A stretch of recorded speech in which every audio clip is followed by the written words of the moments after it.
السلام عليكم. عدنا والعود أحمد، مثنين على ربنا مصلين على نبينا محمد. التربية ليست أمرا سهلا أبدا، كل أب وأم يعرفون هذا جيدا. وحينما نتعامل مع التربية كعلم سنتفق أنه يجب علينا الاهتمام بهذا المجال بشدة لأهميته في حياة أي أسرة. ومن هنا كانت أهمية الاطلاع على المزيد والمزيد من مبادئ علوم التربية. وقبل أن نتحدث في أي تفاصيل عن التربية، هناك أسس لا بد من مراعاتها والاهتمام بها، فلا يمكن تحقيق أي تربية متزنة بدون مراعاة أسس 7 للتربية. ولكن قبل أن نبدأ، لا تنسوا الاشتراك في القناة وتفعيل جرس التنبيه ليصلكم كل جديد. الأساس الأول: الحب الغير مشروط. أنا أحبك في كل وقت، وأحبك بدون أي شروط. الحب هنا ليس علاقة بأخطاء تحدث ولا إنجازات أيضا، فحينما يخطئ الطفل يجب معاقبته بالشكل المناسب، ولكن يجب التركيز على أن توضيح العقاب بسبب الخطأ المقترف، وأنه لا علاقة له بالحب. أنا أحبك، ولكن الخطأ لا بد له من عقاب.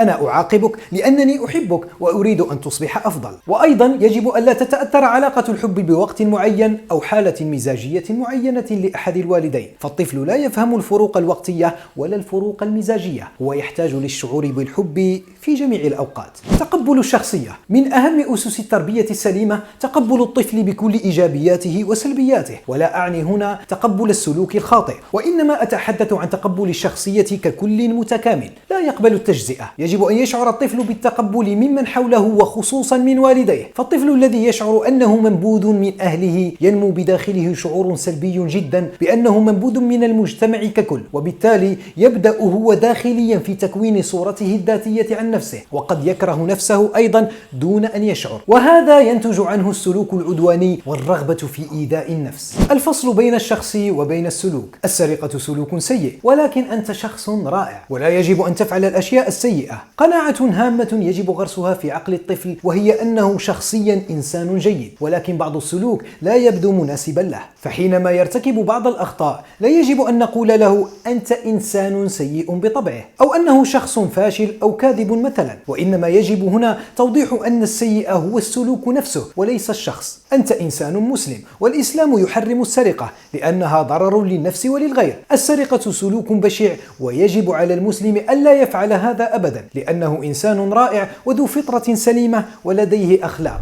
عدم المقارنة: من أهم أسباب تدمير الشخصية وتربية الحقد والغيرة بداخل الطفل مقارنته بغيره من أصدقائه أو أقاربه أو أطفال الجيران مثلا. يجب أن نتفهم أن كل شخص له عقله وتفكيره الخاص، وله سمات شخصية مميزة لا تتكرر في المجمل العام. قد يكون ابن الجيران طفلا رائعا في الحساب مثلا، ويتفوق على ابني في القدرات العقلية، ولكن بالتأكيد سيكون ابني له مميزات أخرى قد تكون أكثر روعة. هنا يجب التركيز على مميزات الابن والبحث عن نقاط قوته وتعزيزها. ليس من العدل أبدا أن تطلب من السمكة أن تتسلق الشجرة أسرع من القرد. المدح والتشجيع: المدح أسلوب هام جدا يغفل عنه الكثير من الآباء ويركزون فقط على العقاب. أليس من العدل أن تمدح ابنك عند الفعل الجيد مثلما تعاقبه عند السلوك السيء؟ الفعل الذي تمدح الطفل بسببه سيتكرر، وسيشعر الطفل أنه نال مكافأة رائعة بالمدح والتشجيع. ومن هنا يجب تحقيق التوازن بين المدح والعقاب، فلا يجب أن نركز على أحد الطرفين على حساب الآخر. النظام: من المهم تعويد الطفل على النظام، وخصوصا فيما يتعلق بالروتين البسيط في حياته، مثل مواعيد الاستيقاظ وترتيب الغرفة وآداب الطعام والشراب وهكذا، لأن تعويد الطفل على الروتين البسيط يؤسس لديه حب النظام، وهذا يجعله قادرا مع الوقت على تنظيم حياته بأكملها. احترام النماذج والقدوة: خطأ فادح حينما تتحدث عن نموذج الطفل بأمور سلبية أو تعمل على تشويه صورته، خصوصا إذا كان هذا الشخص بالنسبة للطفل قدوة أو نموذجا أو مثالا مميز، وبالطبع أقرب نموذج للطفل يكون غالبا أحد والديه، فيجب أن تتفهم أن تشويه صورة أحد الوالدين أمام الطفل